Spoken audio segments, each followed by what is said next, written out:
GNT show is intended for mature audiences.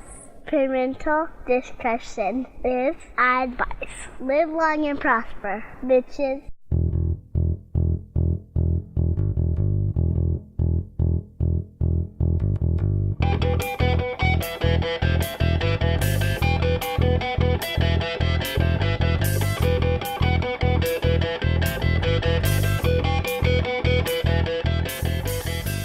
Are friends with benefits?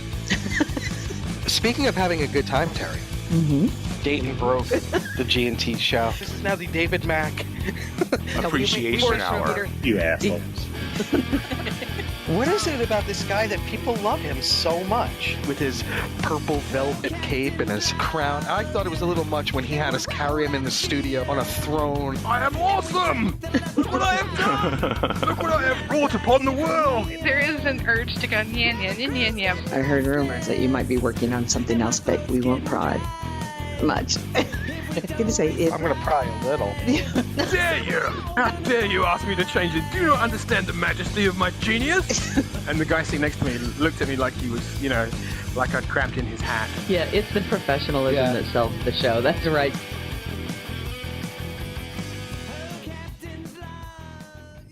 And welcome to this episode of the G&T Supplemental Logs. You'll notice we're all wearing black today, but we'll get into that with our special guest. Here she is to my left, your right, wearing her traditional morning gown, Terry Lynn. With a veil, no less. With a veil, yes. She's been sitting Shiva. And to my right, your left, there he is in his full Klingon honor guard outfit, Ceridium. Kapla! I, of course, wearing the Romulan morning outfit to welcome our guest in this show, which will have spoilers for those that haven't read the novel, David R. George III. Hi, guys. Am I underdressed? No, I don't think so. I don't think so, Zodiac. Welcome, sir.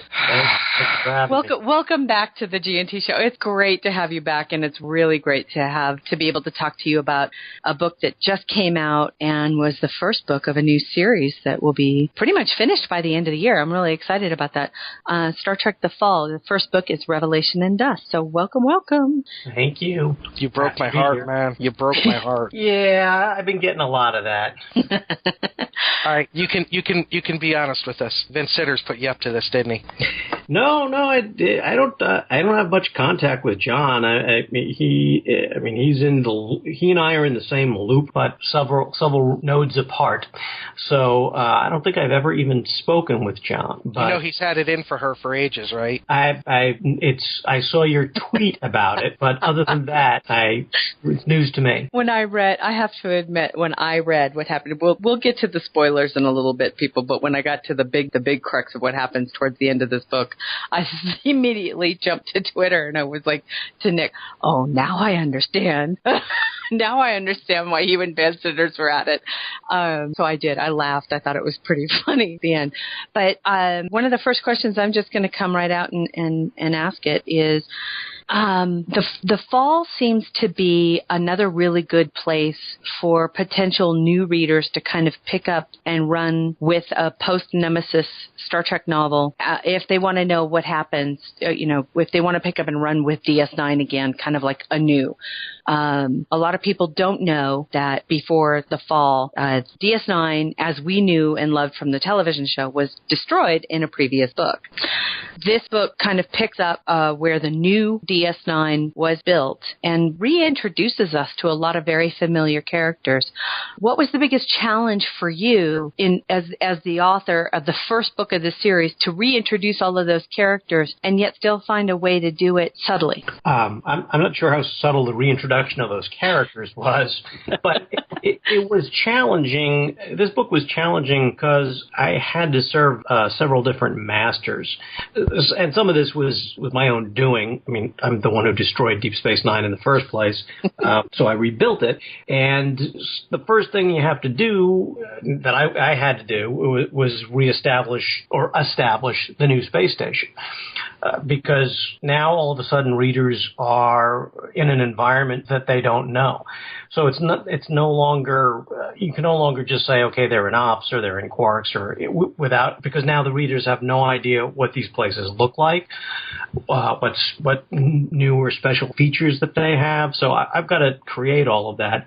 And that presents a challenge to begin with because it's a big station. And obviously I'm not going to have to lay out the entire blueprint for the new Deep Space Nine. I've got to have enough detail in mind that I can convey it to the readers so that they feel comfortable about where they're at, so they can see in their own minds where they're at.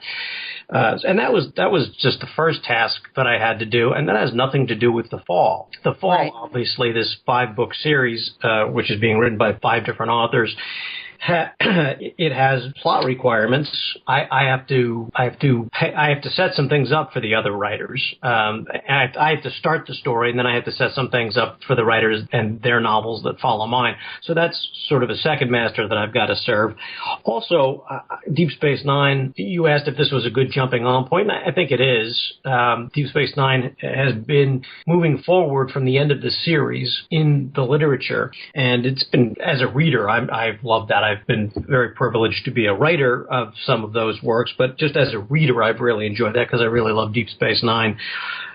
This is a good place because it's sort of the start of something new. But, and you know, the thing is with any Star Trek novel, with the possible exception of books in the middle of a series, like if you wouldn't really, I think, probably want to pick up the third of a 5-book series, just to jump on. But other than that, you really should be able to jump on just about anywhere, because even though there's plenty of continuity, both from the series and from previous novels, anything you need to know for a novel to be complete in and of itself should be in there. I mean, you shouldn't, even though it's a fine line to walk, you don't want to go over things that readers already know to the point where they're annoyed by it. But at the same time, you have to assume that there are people reading it, not only who maybe have never read these details before, both from the literature and from the TV series or the movies, but also because even people who have read it, maybe they haven't read it in a year or 2 years or 5 years. So you have to give people a refresher as well. So it's a fine line to walk. But you should, as a writer, no matter what I'm writing, I'm trying to make sure that all of the details that the readers need are encapsulated in that novel. So they shouldn't have to go read or watch something else in order to enjoy what I've written for them. Anyway, so I had to introduce the new Deep Space Nine. I had to begin The Fall and set some plot lines up, and I have to continue the story of Deep Space Nine. And to a smaller extent, I also wanted to pay tribute to Deep Space Nine because it was the 20th anniversary year of the show. So I had all of those things in mind, and I tried to throw them all in the pot and stir it up and come out with a decent mixture. What was the hardest character for you to bring back? Well, it's interesting because when the Deep Space Nine novels took up the story after the end of the show, the last episode had dispersed the characters all over the place. I mean, Worf was now an ambassador to the Klingon Empire, so he was gone. Miles O'Brien and Keiko had gone back to Earth. He was going to teach at the Academy. Odo went back to the Dominion. Rom is now the Grand Nagus. He's gone. Cisco had gone into the Celestial Temple, so an awful lot of characters were gone. I know some readers were not pleased. Some readers have characterized the books as having just gotten rid of all the characters, but that happened in the last episode. Right. And we followed some of them, like we followed Miles O'Brien and Keiko. They went to Earth, but then they went actually to Cardassia for the rebuilding of the nation after the Dominion War. So we followed them in the books, and we followed various other characters, Rom on Ferenginar. Even though they're not on Deep Space Nine, we've seen them sometimes in the books. I saw an opportunity with the destruction of Deep Space Nine to bring a couple of characters back, and in a way that wouldn't seem ridiculous. Because if we had done it as soon as the series had ended, and we just all of a sudden all these characters that had dispersed we decided to bring back, it wouldn't, I don't think, really have been terribly convincing or compelling. But now, with several years, actually quite a few years, I think almost 9 years have gone, 8 or 9 story years have gone by since, is that right? At least. I think, 2385. So a lot of years have gone by. So it doesn't seem so ludicrous to say all of a sudden Miles O'Brien is back. And he and Nog both got involved in, they were invited or ordered to by Starfleet, the Corps of Engineers, to help in the rebuilding or the building of a new Deep Space Nine. Right. And so that's how I got them back. Odo ended up in the Alpha Quadrant in a set of circumstances in my last novel, which was called Raise the Dawn. And actually, I debated whether or not to actually bring Odo back. Yes, which was the hardest character to bring back. It might have been Odo, because I had Odo in motion in the Dominion and in the Gamma Quadrant. And at some point, it occurred to me that, you know what, I can leave him in the Alpha Quadrant.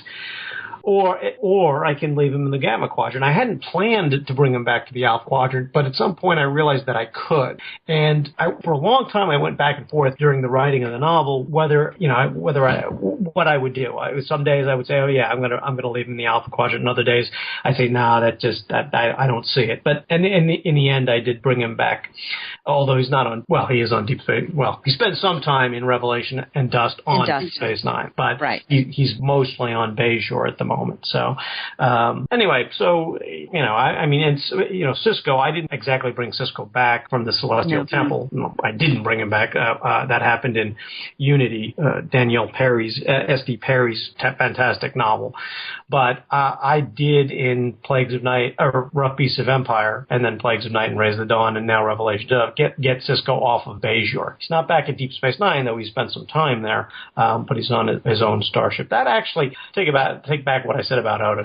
Getting Sisko back was difficult.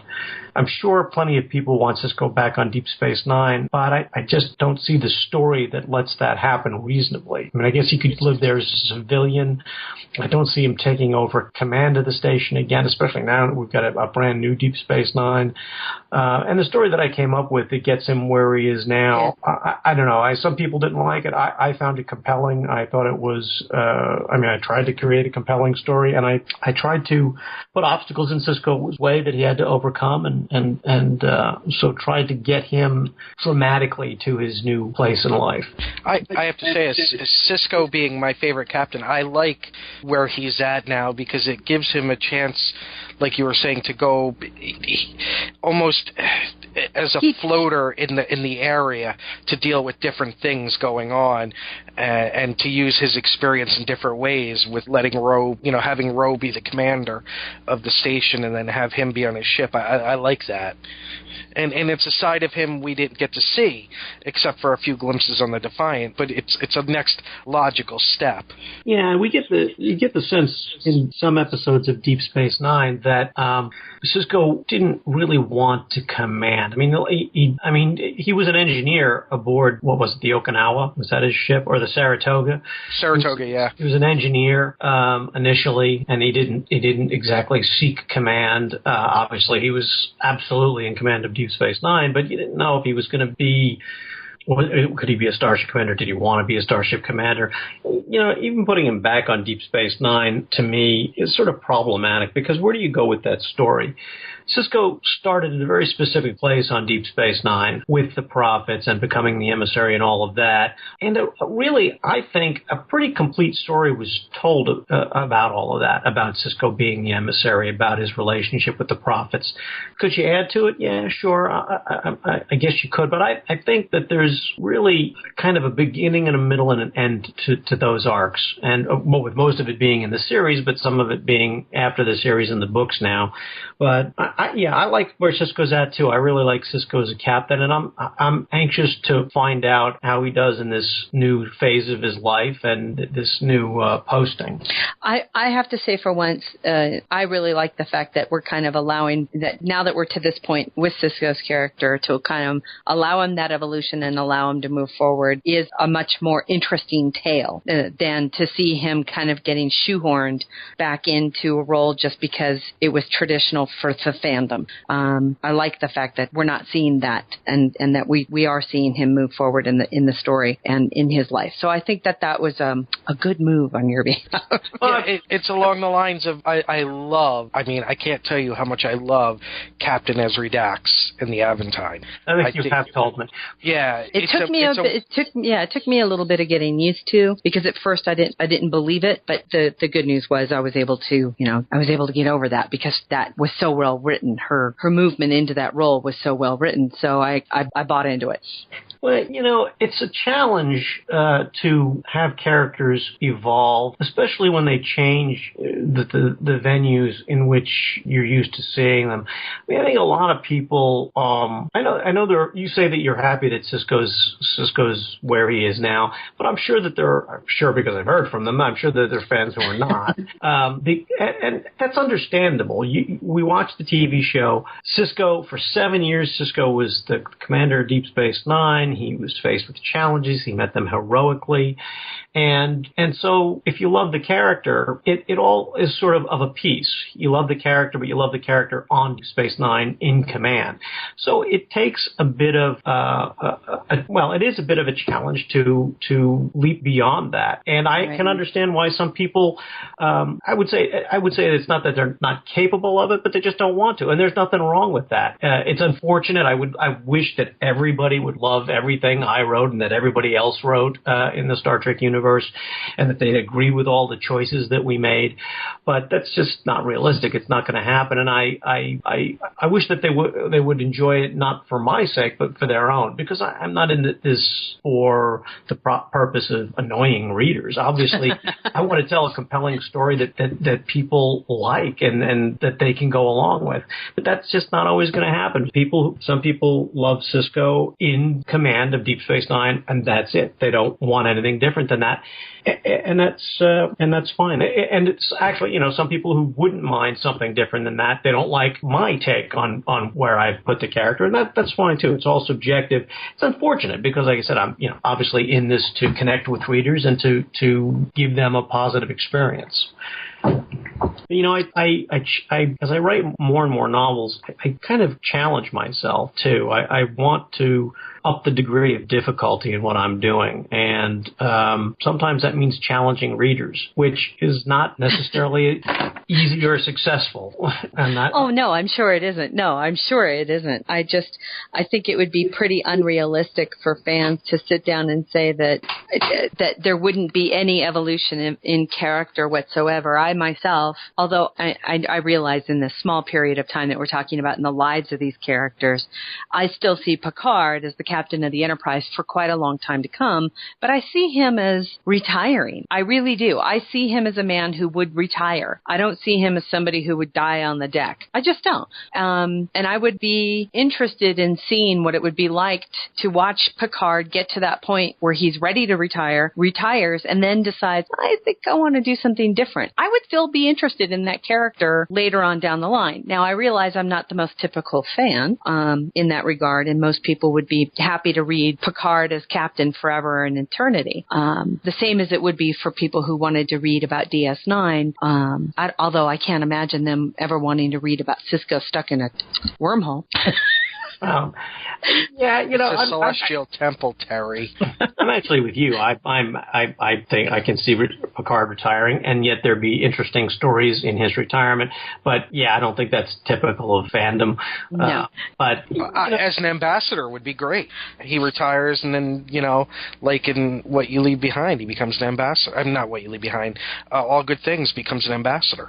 Well, he's still serving, and there's still stories to be told, and he could still then interact with the people and the crews that we all love across the different series. Getting back to Revelation and Dust, I have to say this is the first set of books that I've read where Ro is back in. I haven't read a lot of the character or a lot of the books, the DS9 books before this. So for me, Ro is back in my life after TNG. So for me, it was kind of like, oh, I get to, which is why, again, I think that this is a very good book for people to pick back up with. If they haven't read any of the DS9 novels, and although going back and reading them would be fantastic, but if they wanted to pick up and kind of go with a new book, I think this is a great way of reintroducing themselves to the characters in their place in Star Trek lore now. Ro is Ro, and yet she seems a bit more mellowed in her. I think she's grown up a little bit. I like that. Matured. Yeah, I do too. You know, it's funny. You mentioned Ro, and I've seen some talk here and there about people not believing because of Ro's history that she's able to now be in command. The funny thing is, because I wrote, she became captain in sort of a missing time frame in the books. A lot of the Deep Space Nine novels that took place right after the series took place in 2376, 2377. And then the Deep Space Nine books, with one big leap, went from 2377 to 2381, skipped 4 years, basically to bring it in line with some of the other stories that were being told at the time, so that the Deep Space Nine elements could be included in them. And the first of those, I think the first reference to Ro might have been in Dave being captain of Deep Space Nine, might have been in David Mack's Zero Sum Game. Maybe not. I think I might have asked him to take that out because I really introduced Ro as captain in my Typhon Pack book, Rough Beasts of Empire. And the thing is, I wrote that a few years ago now. Ro has been captain of Deep Space Nine for me personally for a very long time. And I just realized now that it hasn't been quite as long a time for the readers as it has been for me. So I just necessarily think of her as captain of DS9 all the time. She was reintroduced in those books that took place after the end of the series as the security chief. She was brought back with the Bajoran militia, and she was this security chief on the station. After the leap of 4 years, it's revealed that at some point she became the first officer on the station, and then just shortly before relatively short period of time before Rough Beasts of Empire, she became captain. So, and that was in 2381. So she's actually now, by revelation and dust, been captain of Deep Space Nine for something like 4 years.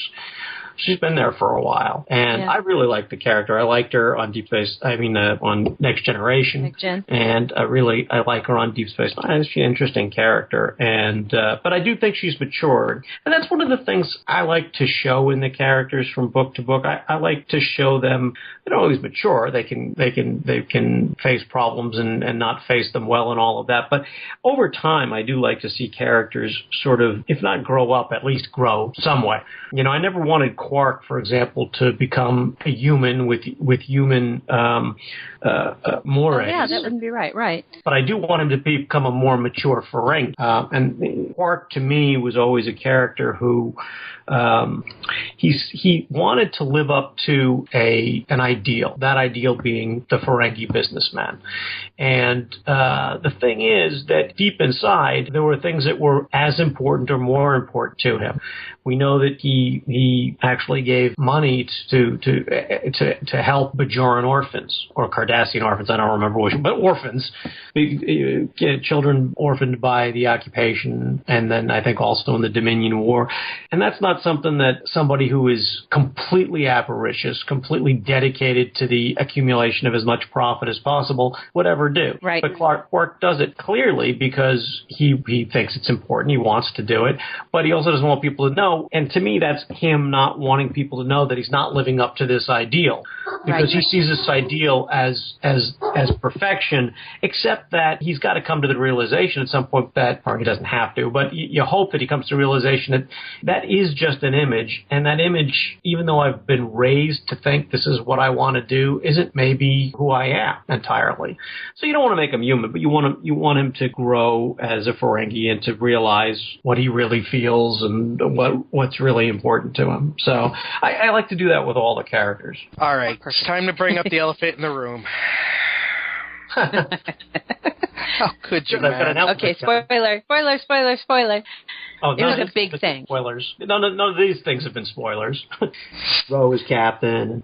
No, we've talked about that. Oh, no, on the not show. really. No, those things aren't like, I mean, they're going to read that right off the bat. Those aren't like spoilers as to the plot. This is, Nick, you bring How it up. could you, man? You made me put down my... If it wasn't my Kindle I was reading it on, I almost went in the other room, pulled the paperback off my bookshelf, and threw it against the wall. That's what I was going for. Oh, God. Heartbreaking. For those that don't know, our beloved President Baco, and I have to turn in my Baco 2016 shirts now, has been assassinated. Yeah. You know, that, I love Nan Baco. Keith DeCandido created the character, and you wonder initially whether there's going to be much room for having the character of the President of the Federation in Star Trek, and boy, an awful lot of writers found an awful lot of good use for her. And I know that, I love her. Yeah, I do too. I think she's been written wonderfully by a lot of writers. I have enjoyed reading her. I love her as a character, in my role as a reader. I sure as hell love writing her. She's so easy to write. She's so much fun to write. So when the notion of offing her was brought up, I was not necessarily on board. You know, you see the dramatic impact that such a move can have, and that's what you're doing. You're trying to get dramatic impact for the reader. But you know, it was a decision that really the editor, Margaret Clark, and then the five writers, myself and Una McCormick and David Mack and James Swallow and Dayton Ward, all agreed to at some point. We really wanted, I guess, to have this sort of Archduke Ferdinand moment. This moment of a terrible, terrible act that can foment war, a terrible war. And, of course, I'm making reference to anybody who wouldn't know, that doesn't know, Archduke Ferdinand was assassinated, and that led directly to World War I. Right. And so we wanted to deal with that. We thought it was a dramatic moment to launch into a story, and then we have a story that we wanted to tell. For me, being the first up, I had the task of having her assassinated, but then also the initial reactions of individuals, and it was really actually kind of hard to write because public events that are traumatic, such as in the United States, the September 11th attacks in 2001, and then I guess going back, 50 years almost to the assassination of President Kennedy, things like that are so publicly traumatic, really have an impact on societies as a whole, and in an emotional way. And I understand that after the Kennedy assassination, people just walked around in a daze for a while. And I know there was some of that going on after the September 11th attacks. Everybody just seemed impacted by it, no matter where in the country they live. And so you have to deal with that with the characters. As a writer, I can't just... It's really easy to write the assassination and then just not be in the characters' heads and then being forlorn and depressed and upset and having to deal with it, even as they have to deal with their responsibilities. So it wasn't exactly the easiest thing to write, but it was dramatic. No, well, there's no doubt there, and I really like the way that you handled a car's response to it as well. I mean, considering that every time he was one of those characters, of course, that was always there. When I was reading about Nan Baco, he was always at her side, and so it was. I like Akar. The character was born in an original Star Trek episode, but I really reintroduced him in Twilight as an adult, and I love Akar. I've made, I don't know if he's always consistently portrayed this way, but I made him a fairly laconic character. Doesn't say much, and what he says is important. Right. And he's not much for sentiment. But Nan Baco they worked, as you say, they worked together, and even though, they didn't maybe go out for coffee or, play a game of chess or whatever, they were friends nevertheless. How could they not be after having spent so much time in such serious positions? And, so I definitely wanted to show his reaction to that. And, of course, he has a tremendous responsibility when that happens. So he's dealing with it on multiple levels. He's dealing with it on a professional level, but he's also got to deal with it on a personal level. And I thought it was important to show that. And I just finished, the second book, the Crimson Shadow, and it's, an amazing follow-up from the Cardassian point of view of what you set in motion with yours. But one thing I really wonder is, as it goes on, how this will play with, because we've seen the reaction from other planets, in the Federation, but I'm really wondering, with the Andorian situation still so fresh, I'm anxious to see how that's dealt with because of this. That's a good question, and I think you'll find some answers. There's some really good answers in some of the books. I think the series is really good. It's far-reaching. My book is sort of an anomaly in a way because it's really weird. When we talked about this book, about the series, and then I was going to do the first book, and Bacco was going to be assassinated in it. I was also writing a Deep Space Nine novel. I mean, that was also part and parcel of the whole project. It was mine was going to be a Deep Space Nine novel. I mean, what the heck does Nan Bacco have to do with Deep Space Nine? So, I had to try and figure out how to make that work. And at the same time, try and advance some of the ongoing storylines in Deep Space Nine. Even back as a TV series, Deep Space Nine had story elements that, certainly, plenty of story elements paid off when they were introduced. They paid off in the same episode, but there were story elements that lasted seasons and even past the end of the show that finally got paid off in the books. Or there are probably some story elements that are still waiting to be paid off. So, as I'm writing this novel, one of which has the function of introducing the fall and beginning the story and setting the situation up for the other writers, I'm also still trying to tell a Deep Space Nine story as well, and talk about where the characters are at, and show what they're going through and where they're headed. Now, was it fun to also, because I know a lot of authors we've talked to, police procedurals are a fun thing to write. Was that a fun part of this to write after the assassination, that part of it? The investigation? Was it fun to write? Writing is fun and writing is painful. Sometimes at the same time. It's like marriage. It's really difficult to deal with the procedural aspects of all of this kind of thing. I'm writing a Deep Space Nine novel, and Nan Bacco's got to die. I guess I didn't have to have it happen on Deep Space Nine, but I'm not quite sure how that would have worked and still be a Deep Space Nine novel.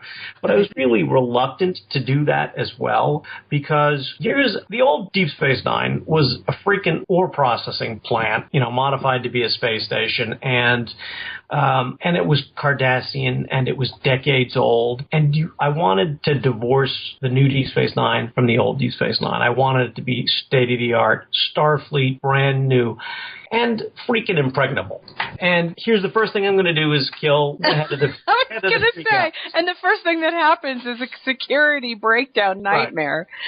Right. And I thought long and hard about that, and in fact, in a subsequent book in the fall, there was talk of another security breach on the station, and I kind of threw up my hands and said, can we not do that? Because what's the point of making a new place if it's just going to be, where people go to do bad things all the time? And the thing is, how could she be killed? How could security allow that? Are the security people inept? I don't know. Were the Secret Service people inept when Kennedy was killed? I mean, the question is, can one person with a weapon, defeat security and security not be incompetent in having that happen? For me, I think the real line, I guess, is that the security chief was, and all of the security officers, because the president has her own security detail, they're all interested in protecting her, but they are most concerned about protecting her from her enemies, from the Federation's enemies, right? Right. They're not so much worried about protecting her from her friends. And as far as we knew, only friends were aboard Deep Space Nine. So, to me, at least in my head, that sort of allowed me a little bit of a justification for the fact that, she's not standing there on stage in an impenetrable cage. with force fields around her and all of that kind of thing.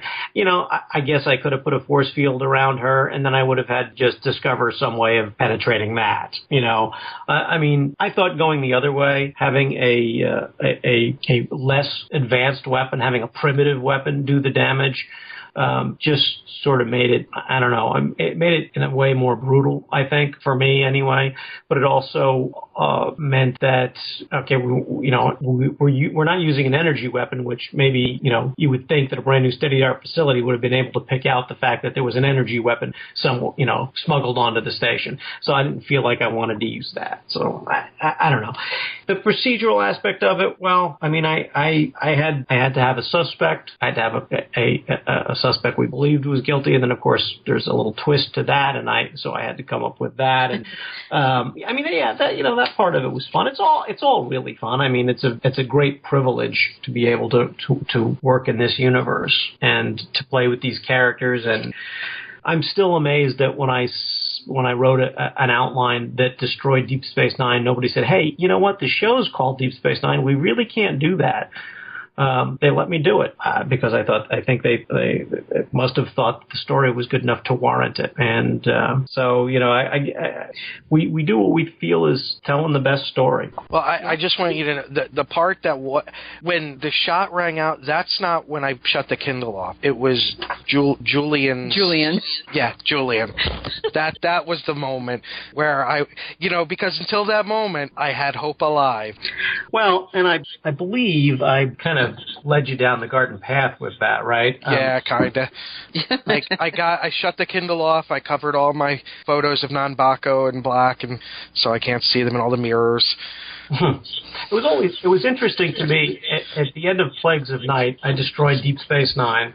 I mean, the last line of Plagues of Night is something like, and then Deep Space Nine exploded, something like that. And in the month between when that book came out and the follow-up, Raise the Dawn, came out, I saw a lot of speculation that, clearly Deep Space Nine didn't really blow up. Only part of the station blew up or whatever. So, of course, I was happy to see that because I would be surprising some people, and that's always a good thing. So, when the shots rang out, I wanted to keep hope alive because I wanted to quash that hope, too. You're trying to reach people's emotions when you're writing. You're trying to make people happy. You're trying to make people sad.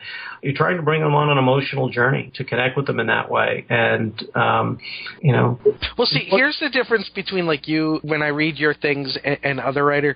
If Dave Mack says the power goes out, I assume everyone has died in a bloody, horrible manner. When I read, the shot rang out, I was thinking, okay, there's a chance she's going to be alive. It's going to be, the catalyst. Maybe she'll go an Elias Vaughn route and be in a coma for a while or whatever. But no. So well played, sir. Well played.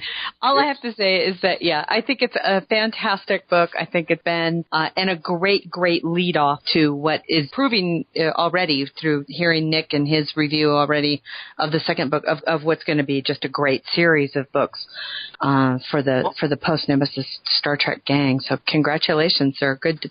Thank you. I appreciate it. I've read all 5 of the books, and it's a great lineup of writers. Una is a terrific writer, as is David Mack and James Swallow and Dayton Ward, and they've all delivered in their books, and I think readers will be pleased with them. The next one is David Mack's, correct? No. Well, yes. I mean, Una McCormick's is the Crimson Shadow, and The Ceremony of Losses is Dave Mack's. Now, because I wanted, Una's book was, set almost entirely on Cardassia, which I loved because it's such an incredible culture to delve into. Can you just give us what is Dave's crew set with the Enterprise, or what is it set with? I could tell you, but then I would have to kill you. No, you wouldn't. It's okay. I could tell you, but then Dave Mack kill me. It's a question for Dave, not for me. Sorry. I mean, he always tries. He always spoil tries. My own book, but I'm not going to spoil somebody else's. The 5 books really have sort of different settings, I would say, even though they're involved in the same story. And you just have to read Dave's book. It's very good. Ceremony of Losses and then The Poison Chalice, which is James Swallow's, and it concludes with Dayton Ward's Peaceable Kingdoms. And it's really humbling to be with such four fantastic, to be in the same, have a written novel in the same series as those four writers who are all just terrific at their crafts. It's just been really fun to be a Star Trek reader, especially in the past 2 or 3 years, and it's getting better. Every time I turn around, another series is coming out, or there just seems to be a lot of support. And we were really worried about the future of Star Trek Lit not too long ago, and it's just nice to see that not only has the support not gone away, but that it seems to be kind of being reinforced a lot lately. And we just wanted to say congratulations and thank you. Well, thank you. We're grateful to the readers. Without the readers, there wouldn't be writers, And we're all Star Trek fans. We wouldn't be doing if we weren't. It's always interesting to me if somebody doesn't like your work. Sometimes they'll make the mistake of thinking that you're trying to destroy Star Trek, or clearly you hate it or whatever. But no, that's JJ. Oh, not. Even I know that's not true. So we're all feel very fortunate to be doing this, and it's great that there is support out there and that we can keep doing it. We try very, very hard. I mean, I know for myself when I'm trying to come up with story ideas and plot things for the future and deal with the characters, I spend a lot of time and a lot of effort trying to get it right. And I know from working with them that the other writers do as well. So, and not to mention the editors, and Margaret Clark and Ed Schlesinger, do a great job. It's a great gig to have. Let me tell you. Now, Mike, do you have any questions? Because I know you're getting ready for November. So, is there anything you want to pick David's brain about? The only thing that I wanted to know was what is next for you? Are you going back into the Deep Space Nine novels, or are you going to be working on other projects? Right now I'm working on a Lost Era novel, which will be out, I believe, next summer. And I'm just right in the middle of that right now, and that's been a lot of fun. I really wanted to write something like a Lost Era novel because a lot of what I've written recently, Rough Piece of Empire, Plagues of Night, Raise the Dawn, The Fall, they've all been intricately connected with other novels. Some of them mine, some of them not. But and they've all been very political as well. And so there are a lot of those sorts of machinations going on. And I really loved doing it, but I really wanted to get back to just let me have just sort of a standalone. I'm not worried where this is going, just one single novel. And so that's why I'm working on this Lost Era novel right now. After that, I hope to return to Deep Space Nine. There are stories left to be told. Part of that has to do with whether or not, the Deep Space Nine novels continue to sell. You talked about there being a question about whether the literary line would go on. Fortunately, it seems like the literary line is going on right now. That's great. But I think there may be still some questions about the Deep Space Nine line. So I hope that even though it's the first book in the fall, I hope that Revelation and Dust does well enough that they will continue the Deep Space Nine story, because there's certainly plenty of stories left to be told. And also, I wanted to say that just because Nanietta Bacco has been assassinated doesn't mean that she can't feature in other novels, because not all novels are going to be set after this one. That's true. Now, can you tell us who your Lost Era novel is about? Yeah, I could. It's so long since I've heard of a Lost Era novel being done. So yeah, it's been a while. And it was, I'm trying to remember. Boy, it's been like 5 years, hasn't it? May I ask what is a Lost Era novel?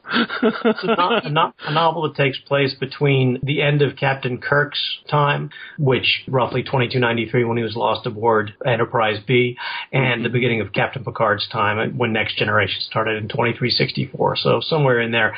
The one Lost Era novel that I wrote was an Enterprise B story with Captain Harriman from Generations, and his first officer was Demora Sulu, Kakara Sulu's daughter. And so, so I'm returning to that era and just I've been having a lot of fun with it. That's great. Very cool. Very cool. I'm going to have to check those out. Yeah, you should. There's some really good ones. I think it's safe to say that, Maybe not safe to say. I was going to say, it's safe to say that you'll be reading a captain that you've read before, but of course you will. I'm not going to invent a new captain out of nowhere. So that's kind of a worthless comment to make. So I won't make it. Rachel Garrett? I'm just, I would like to tell you, but I'm not sure my editor would be pleased with me, particularly because the book's not quite finished yet. Okay. So then we've twisted enough. It's funny though, because that's a character that for so little screen time has engendered a big following. Such a following. Yeah. It's interesting because a lot of characters in the Star Trek universe are like that. Really, I mean, when you think of Hikaru Sulu, he's going back. In the original series, he was a secondary character, really at best. I mean, a lot of times those characters were more or less part of the setting. They didn't have much to do. They were just there. They were there for good reasons. But television back in the 60s was by and large not an ensemble enterprise, if you will. It was here are the stars of the show, and then there's some background players. Unlike Next Generation, where you would get a Crusher story or a Troy story or whatever, it was absolutely an ensemble, and so people, even though Sulu and Chekhov and Uhura were blank slates, people impressed upon them what they wanted to impress upon them, and fell in love with characters that, in a sense, didn't really exist. Right. So it's hard then when you start writing, say, Hikaru Sulu or Pavel Chekhov, and you start defining the characters. All of a sudden, that might go against what viewers who put their own made their own estimations of these characters, where there was none. Now you may be contradicting that, and so now all of a sudden somebody's really upset, and they think you haven't gotten the character right, even though there was no character to go wrong with. Rachel Garrett's a great example. And Captain Bateson from all these characters. From Yesterday's Enterprise. It wasn't Yesterday's Enterprise. It was Cause and Effect. Cause and Effect. Yeah, Cause and Effect aboard the Bozeman. Right. And these characters that are on screen, partly it's the writing. A lot of it, I think, has to do with the actors too, breathing life into these characters. Rachel Garrett seemed like just a great character. She was well written. She was well acted, and so it makes sense that people gravitate to her and want to read and tell stories. Well, I could tell you what it was with Rachel Garrett for me. One, all of a sudden, unbeknownst to any of us, we were surprised to find out that there was a female captain of an Enterprise. And two, she becomes a tragic hero on top of it. She does what no other starship captain had done before, really, with the exception, she didn't even have a bridge fall on her. She really did go out and she sacrificed herself to save the bigger picture. It wasn't even just to save her crew. It was to save the Federation. So she was like this big hero. And even though she was only one small bit part of a character in one episode, all of a sudden there's this grandiose heroine that none of us had ever met. And now we want to find out more about her. Now, I personally haven't made any presumptions as to what occurred to her prior to that. So I would love to read Garrett books. I would love to read Garrett books. There was a Rachel Garrett book, was there not? There was. There's one, yeah. Is there? I have not read it. So it's a Lost Era book, I believe. I'm so going to read it. I'm trying to think what it was. I'm not, and Tricia O'Neill really breathed life into her, too. She did a great job, and she is absolutely a tragic figure and an heroic figure. Yeah, the Lost Era book was called Well of Souls. Yeah, by Ilse Beck. Well, that's been on my e-reader immediately. Yeah, so, but yeah, she's a great character. So, but I can understand where there's a lot of people who would create their own mental stories as to what she was about, what she might not be. But you're right, there's nothing really of substance to her outside of that. Well, she was a little bit more defined. Rachel Garrett in the one episode was actually pretty well defined, more defined than, say, Sulu in all those episodes of the original series, because she was given specific, not just sort of superficial character traits, but you saw what she was about. she committed this heroic act for the greater good. So, okay, now you know something about her. And, I don't want to imply that viewers or readers are doing something inimical by creating character traits for these characters that are sort of undefined. I don't even think that people necessarily do it consciously. I think it just happens that, okay, Sulu's a likable enough character. You like the way he looks, you like the way he sounds, he says some funny things, and all of a sudden you like the character. And so you just sort of, I think, almost accidentally or certainly incidentally just fill in the blanks. And I don't think it's a conscious act. I just think, this is what you like the character, and so you just fill them up with other things, the other traits that you like. So, but anyway, it's an interesting challenge. Yeah, I bet. I mean, I wrote the novel before Revelation of Dust was an original series novel, and it featured Captain Kirk and Hikaru Sulu, and it was mostly Sulu.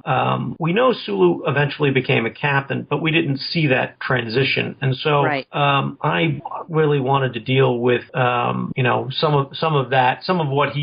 of his experiences that led him not just to want to be a captain, but to understand the responsibilities and difficulties in being a leader like that.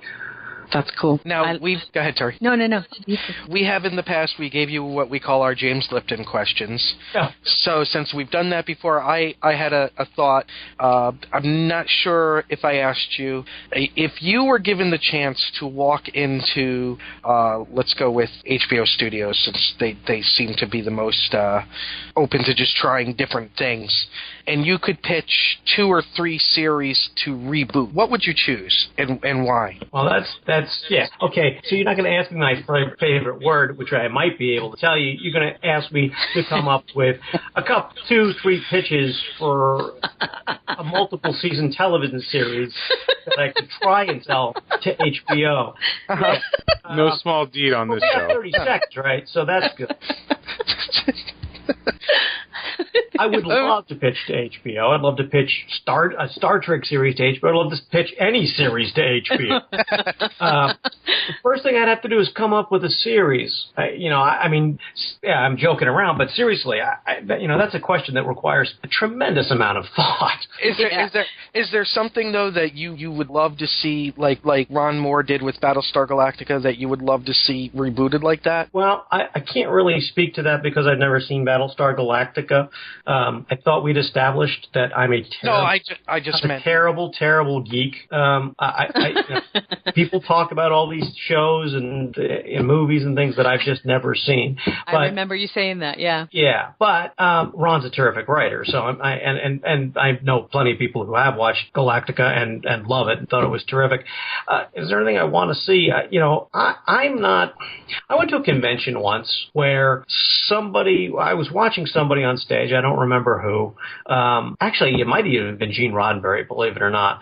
And somebody was passing around a petition, and the petition was to bring back Beverly Crusher. So clearly it was in or just after the second season of The Next Generation. And they wanted to bring back, they wanted to get rid of Pulaski and bring back Crusher, because they apparently in that one season loved the character of Beverly Crusher.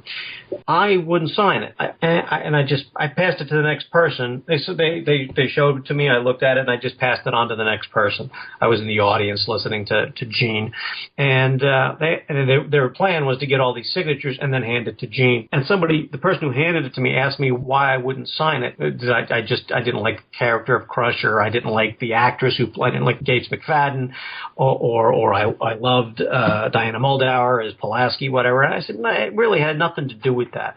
What it had to do with was that the fact that I was watching a TV show that I liked, or at that time was trying to like, and unless I was making that TV show, unless I was in charge of it, I don't want to make the decisions. And I don't.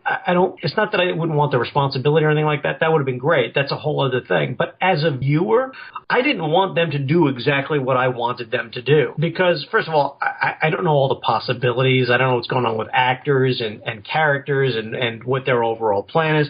I want to be surprised. I want to be impressed. So, what do I want in a new Star Trek series? It's that same thing. I don't know what I want. I just know it when I see it. I don't care if I don't care if it's a show that's set, 1,000 years in the past somehow in the Klingon Empire, and if it tells a good story, I'm there. If it's got great acting, I'm there. If they can direct, if they can edit, if they just make a good damn TV show, I'm there. If it's set 5,000 years in the future and the Federation is gone, and whatever, I don't care. If it's well written, if it's compelling, if it pulls me in emotionally, I will be there to watch it. I don't know. There are an infinite number of ideas that would work. Unfortunately, there are also an infinite number of ideas that wouldn't work. But it doesn't. It really, ideas in a sense are they're a dime a dozen. It's the execution. You can come up with a terrible idea for something. Breaking Bad has been getting huge publicity since it just recently came to the end of its run. And the creator of that show, Vince Gilligan, I've seen him several times say that he pitched the worst idea in the history of television, which is that they wanted to turn Mr. Chips into Scarface. And, that really it doesn't sound like a great idea for a TV series. But the writing on that show, the directing, the acting, even things that people don't pay attention to, like the editing and the music, it was just exceptional. And it's a show I actually watched because I actually played baseball, or I used to play baseball with one of the stars in the show, Bryan Cranston. Bryan's a very nice man and a very talented actor. And so I watched the show just sort of to support him. And it was fantastic. Not an idea I was interested in, not an idea that I necessarily thought was a good idea. And I'm not big on watching, tremendously violent anything, programs, films, whatever. But this show was just so well done that it drew me in. Well, give me a Star Trek show that draws me in and I'll watch it. And I'll be happy to watch it, and I'll be happy to not know what's going to happen next. I don't know how many people in our audience know that Vince Gilligan kind of his name rose during, he was one of the Chris Carter's people during the X-Files, yeah, and has gone on to do, a lot of people from that series have gone on to do some amazing things. Oh, yeah. And it's kind of like a coaching tree in football to see like the guys that were on the 49ers staffs under Bill Walsh, and you look at people that have worked in, like with Chris Carter or Joss Whedon that go on to do things. I just think that's one of the interesting things to look at, especially with the kind of podcast we do. Yeah. With the type of podcast you do, and your mention of Bill Walsh and the San Francisco 49ers, you just lost 3/4 of your audience. No, that's not true. That's not true. No, it's Terry. not Terry is a diehard 49ers fan. Diehard, and I was actually going to say, and Mike Holmgren, and I understand. Yeah, I mean, John Gruden, all of them, and then Green Bay and the whole thing there. We lost Michael. 85% of your audience now. Keep going. Well, I think in this unsettled time that we live in, the time is right for an Electra Woman and Dyna Girl reboot. That's just me, though. Did I mention that I'm a bad geek? Yeah. Oh, that okay. That show is from like 75, 76. It was part of the whole Sid Marty Krofft, David, because I think I was out of that loop too. Come on, you don't remember the Sid Marty Krofft shows? Oh, I remember Sigmund and the Sea Monster. Right, and Electra Woman and Dyna Girl, and Dr. Shrinker, and oh, wow. Well, my dear, I think we need to wrap things up. Yeah, I need to go wallow in my own lifelessness, I guess. Thank you very much for I think joining we're going to hold a funeral for our own. We're going to hold our own funeral for President Baco, just because we did love her. We still do. I do, too. It was very painful to write her demise because not only did I enjoy reading her and writing her, but I felt like I, in some small part, helped create her. I mean, I didn't create her, Keith did, but I mean, I helped breathe life into her along with a lot of other writers. So yeah, really, really hard to lose her. Yeah. Well, she was lovable because she was always trying to do what was right, even the hardest of decisions. I also liked her sardonic sense of humor. Yeah, I liked her sense of humor the most, I think. And, I thought, okay, she's gone through enough pain in Cold Equations with what happened there. And that's why when the shot, I was like, okay, no, they're not going to do this to her too now, are they? Well, guess what? Yeah. Well, I was a little worried. That an assassination of a president might come off as being, I don't want to use the term cliche because we never really see it happen in Star Trek before. It almost happened in Star Trek before. Well, it really happened before as far as the Federation president was concerned. And maybe that's why I appreciated it after I read it. When I read it, I thought to myself, yeah, I hate losing a really great character. And damn it, isn't that what good writing is when you can take your readers and you kind of beat them over the head with it and they go home crying and you know you've done something right. So you guys have done something right. I did get some tweets and emails from people that told me, actually all men, that told me that they'd cried. I'm not going to lie. I had tears in my eyes. Terry called me. She was like, all right, I have to pick it up now. I have to put down what I'm reading and pick it up. Yeah, and I did. You have to love that because really, as I said, that's what you go for is the emotional connection with the reader. You know, you want to move them in some way. And, go ahead. Well, they say if you want to make them laugh, make them cry. You want to make them cry, make them laugh first.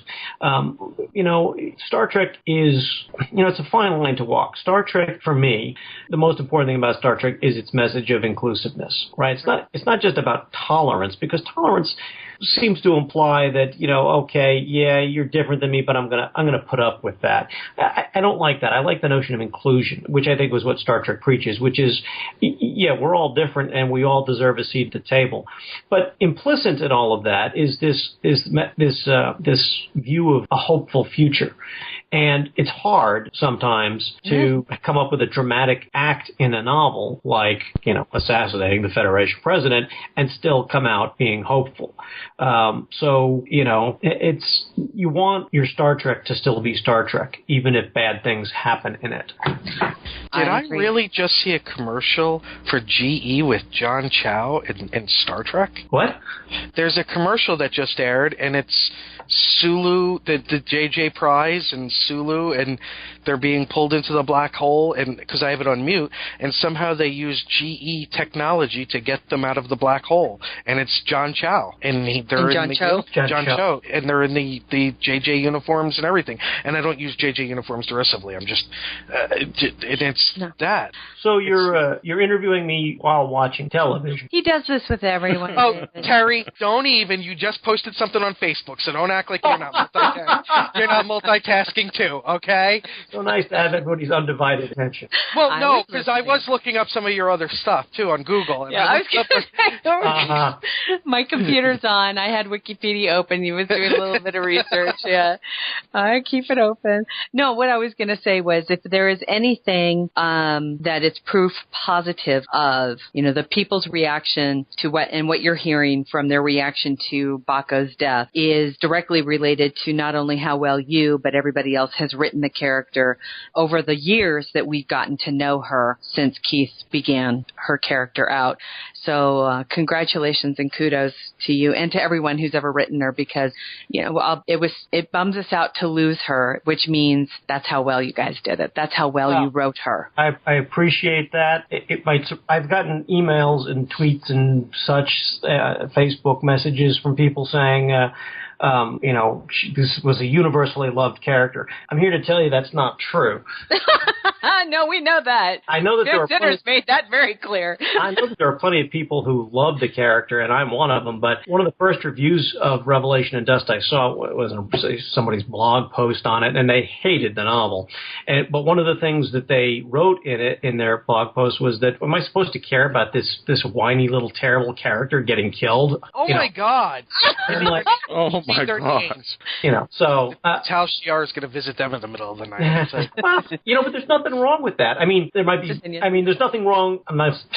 There's nothing wrong with somebody not liking a character that we like. I mean, it's subjective, and what works for some people just doesn't work for other people. So when was Bako Everett's whiny? Well, I don't think so, but clearly there is at least one person who does. So. To each their own. You try and write a good novel to reach the most people and give them the best experience possible. It's just unrealistic to think you're not gonna hit everybody in the same way, and that doesn't mean you don't still do it and try and do a good job at it. And I still think, Mike, this is a time for a joint Klingon-Romulan expedition. So you can kill each other? No, to go after that person.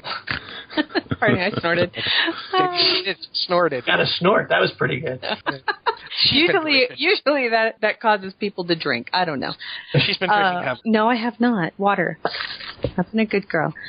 All right. Well, we need to tie things up, but we did want to say thank you once again to author David R. George III, the author of the first book of the series, Star Trek The Fall. The name of the book is Revelation in Dust. You can buy it now through any of your favorite booksellers and download it. It's an ebook format as well. Thanks to the three of you. I really appreciate it. Oh, thank you. Thank you for joining us. Thank you. Love the book. Thanks. I'll talk to you guys soon. All right. Take care. You. Bye. Have a good night. Let's just say goodnight, Gracie. Good night, Gracie. Kapla. Joel Ontro. Music for the G&T show is provided by Warp 11, Grethor, 5-Year Mission, and Andrew Allen's Smooth Federation. G&T Show is a Busy Little Beaver production.